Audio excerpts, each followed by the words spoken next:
আমি যখন কথা বলতে পারতাম না অটোমেটিক অসুস্থ হয়ে যেতাম এমনি। তখন মাঝে মাঝে বলতাম কারারক্ষী ভাই আপনাকে আমি কিছু দেব, আমার তো বাড়ি থেকে টাকা পয়সা পাঠায়, কিছু দেব, আপনি আমার শুধু হাসপাতালে নিয়ে চলেন। ওখানে যেহেতু আল্লামা সাইদি সাহেব আসে, অন্তত আল্লাহর অলি কবে মরে যাবে ঠিক নেই, আপনি আমারে নিয়ে চলেন, ওনার কাছ থেকে একটু দোয়া নেই।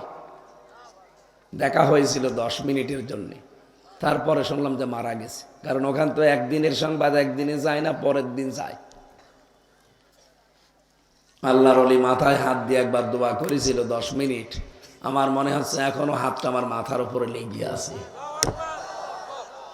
বলেছিল হামজা যদি চট্টগ্রাম আর খুলনায় যেতে পারো বের হয়ে, আমি আর বের হতে পারবো কিনা জানি না, তবে বের হতে যদি পারো চট্টগ্রাম আর খুলনায় দুইটা নাম আমার ভালো মনে আছে। এই দুই জায়গার মানুষকে বলবা যে আমি সাইদি কোনোদিন কোরআনের কথা বলতে পিছপা হয়নি, তোমারেও আমি নির্দেশ দিচ্ছি কোনোদিন কোরআনের কথা গোপন করবা না। পায়ের সাথে মিল করা, শুধু নিয়ে এসে আপনার পায়ের কাছে হাতের কাছে রেখে দেবে, একেবারে সব খাপের খাপ মিলে যায়। শুধু সুইচ টিপ দেবে, কখন যে আঙ্গুলের এই নখগুলো খুলে গেছে আপনি টেরও পাবেন না। ফেনকি দিয়ে যখন রক্ত বের হবে তখন আপনি যেই চিল্লা পাল্লা করবেন তখন পাতলা লবণ ছিটিয়ে দেয়। শুনতে যত সহজ মনে হচ্ছে বিষয়টা অত সহজ। এই যে নখগুলো কি সুন্দর দেখতে লাগছে না, নতুন নখ, আমার পায়ের যে নখ। আমার আগে যিনি রিমান্ডে ছিলেন দেলাওয়ার ভাই, তার গরম করে লজ্জাস্থানে ঢুকিয়েছে, তার পুরুষাঙ্গ নষ্ট হয়ে গেছে। পরবর্তীতে চিকিৎসার মাধ্যমে আল্লাহ আবার ফেরত দিয়েছে। এই যে চেয়ারে বসিয়ে রাখলে তো শুধু হয়, চারিদিকে এভাবে ক্লিপ দিয়ে আটকাবে, চোখটা কালো কাপড় দিয়ে মেরে দেবে, দিয়ে একটা সুইচ টিপ দেবে, 1 মিনিটে 120 বার ঘুরবে। আপনি 1 মিনিট পরে দেখবেন যে দুনিয়া 3-4টা দেখা যাচ্ছে।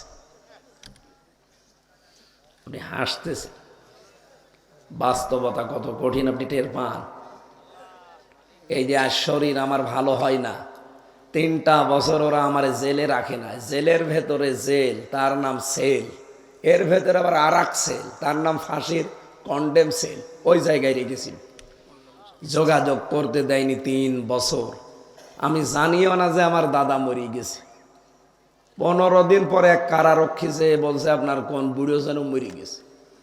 পরে শুনলাম যে আমার দাদা, আমার নানি মরে গেছে। তাও 1 মাস পরে এক কারারক্ষী যে বলছে আপনার এক বুড়ি মরে গেছে। কে জানি না।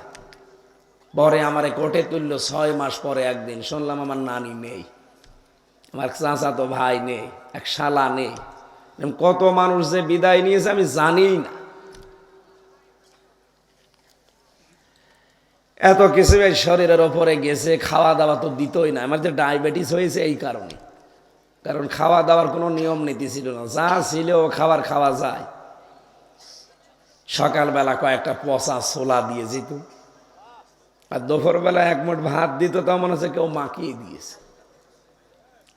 তারপরেও তো জেলখানার ভেতরে আমার ওই কন্ডেম সেলে ফাঁসি, ওখানে আমার মাওলানা মামুনুল হক ছিল, উনি বহু উপকার করেছে। ওনার খাবার আমার খাবার একই, কিন্তু খাবারটা গরম করার একটা মেশিন ছিল ওনার কাছে। 10,000 মানুষের খাবার, কত স্বাদ হতে পারে টের পাচ্ছেন? তারপরও মাছের ভেতরে শুধু তেলাপিয়া আর পাঙ্গাস, তাও মনে হয় 10 দিন আগে মরে গেছে সেইটা। আর তরকারির ভেতরে শুধু মিষ্টি কুমড়া, জোরে বলেন সুবহানাল্লাহ। এই ছিল খাবার। এই 3টা বছরে আমার শরীরে যে কত রোগ বাধা পাইতেছি। এখন এই যে স্বাভাবিকও না, কথা বলতে গেলে যে কণ্ঠ বসে যায়, বুক ব্যথা করে, আবার ডায়াবেটিস হয়ে যায় 27, 29।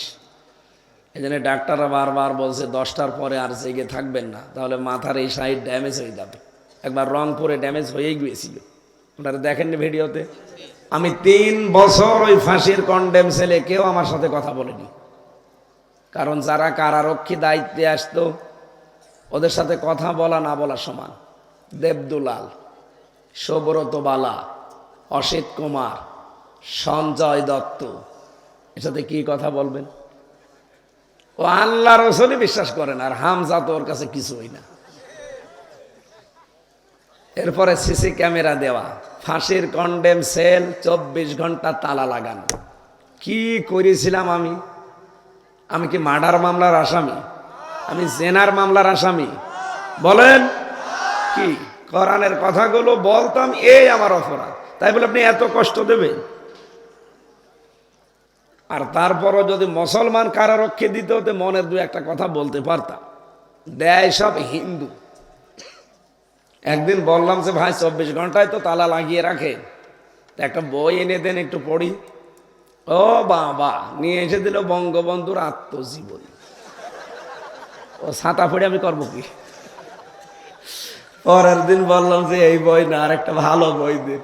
ওই দিন দিল বঙ্গবন্ধুর চীন সফর। কি করব, কিছু তো করার নেই, ওইটাই পড়া লাগবে। আর এক বই কয়বার পড়া যায়? বললাম যে এসব বই দেবেন না ভাই, ভালো বই থাকলে নিয়ে আসবেন। ও আল্লাহ, পরের দিন নিয়ে এসেছে বঙ্গবন্ধুর চীন সফর, ছেলেবেলা, এই সমস্ত বইগুলো একটা একটা করে নিয়ে আস। আমি রাগ করে একদিন বললাম যে ভাই, আপনি আমার ফাঁসি চাই এই বইটা দিতে পারেন না? ভাই ওই বই পড়তে নেই, পড়তে নেই, আপনি নিয়ে এসে দেন।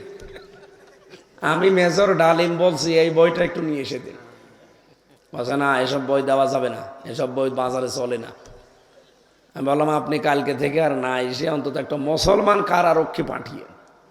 দেখি তার পরের সপ্তাহে এসেছে একজন আশরাফুল, এখানে নাম লেখা আছে। চিন্তা করলাম যাক, এর ভেতরে আর কিছু না থাক, অন্তত ইমান আছে। এই ভাই, আপনি এক কাজ করেন, আমার 2টা বই এনে দিন। আল্লাহর ইশারাও 2টা তাফসির আমারে নিয়ে এসে দিল লাইব্রেরি থেকে, একটা তাফহিমুল কোরআন, একটা ফি জিলালিল কোরআন। পৃথিবীতে 42টার উপরে তাফসির আছে। আমি বিশ্ববিদ্যালয়ে থাকাকালীন দেখেছিলাম, সবচাইতে বেশি পছন্দ আমার এই 2টা, ফি জিলালিল কোরআন আর তাফহিমুল কোরআন। আল্লাহ মনে হয় ওর হাত দিয়ে বেশি বেশি ওই 2টা নিয়ে এসেছে। এরপরে এই যে জনাব এটিএম আজহারুল ইসলাম, জামাত ইসলামের সহকারী সেক্রেটারি জেনারেল ছিলেন, নাম শোনেননি লোকটার? উনি কিভাবে সংবাদ পেয়েছে যে হামজা এখানে আছে, কারারক্ষীর দিয়ে একটা বই পাঠিয়েছিল, কারাগারে রাত দিন, জাইনাব আল গাজালি। একটা মেয়ে মানুষ যে ইমানের পথে এত শক্ত থাকতে পারে, এ বইটা আমি 7 বার পড়েছি। যত পড়ি মনে হয় আমার ইমান যা ছিল আরো বেড়ে যায়। মাঝে মাঝে মানুষ হিসাবে তো এমনি একটা চিন্তা, দুশ্চিন্তা আসতো যে আল্লাহ তুমি আসো তো, কিন্তু যে এই পড়াটা পড়তাম দেখতাম আল্লাহ, একটা মেয়ে লোক ইমানের উপরে টিকে থাকতে গিয়ে যদি এত কঠিন পরীক্ষা দিতে পারে, আর আমি একটা পুরুষ মানুষ, যা হয় হয়ে যাক। পরবর্তীতে ওনাকে বললাম আর একটা বই পাঠান স্যার। উনি এটি পাঠিয়েছে, প্রোডাক্টিভ মুসলিম। যারা জ্ঞানী মানুষ আছেন, শিক্ষিত, এই বইটা কিনবেন। পারিবারিক জীবন থেকে আন্তর্জাতিক জীবন পর্যন্ত পুরাটা আপনি বাধ্য হবেন নিজেকে সংশোধন করতে। প্রোডাক্টিভ মুসলিম। আর কি বললাম?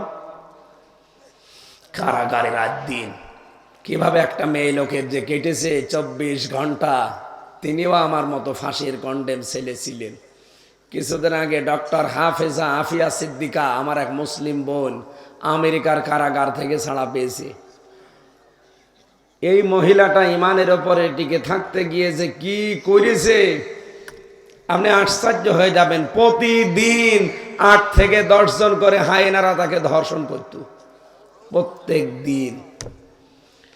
দুর্বল করে ফেলেছে বোনটাকে, কিন্তু এখনো তিনি ইমানের উপরে টিকে আছেন। আল্লাহ রাব্বুল আলামিন তার জীবনের এই কষ্টের কারণে যেন পরকালে তাকে জান্নাত দান করেন। প্রথম যে জিনিসটা মানুষের মেলে নাই, যে কথা বলা।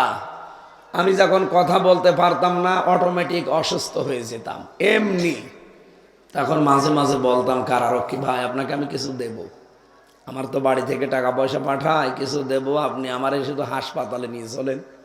ওখানে যেহেতু আল্লামা সাইদি সাহেব আসে, অন্তত আল্লাহর ওলি কবে মরে যাবে ঠিক নেই, আপনি আমারে নিয়ে চলেন, ওনার কাছ থেকে একটু দোয়া নেই। দেখা হয়েছিল 10 মিনিটের জন্য, তারপরে শুনলাম যে মারা গেছে। কারণ ওখান তো একদিনের সংবাদ একদিনে যায় না, পরের দিন যায়। আল্লাহর ওলি মাথায় হাত দিয়ে একবার দোয়া করেছিল 10 মিনিট, আমার মনে হচ্ছে এখনো হাতটা আমার মাথার উপরে লেগে আছে। বলেছিল হামজা, যদি চট্টগ্রাম আর খুলনায় যেতে পারো বের হয়ে, আমি আর বের হতে পারবো কিনা জানি না, তবে বের হতে যদি পারো চট্টগ্রাম আর খুলনায় দুইটা নাম আমার ভালো মনে আছে। এই দুই জায়গার মানুষকে বলবা যে আমি সাইদি কোনোদিন কোরআনের কথা বলতে পিছপা হয়নি, তোমারেও আমি নির্দেশ দিচ্ছি কোনোদিন কোরআনের কথা গোপন করবা না।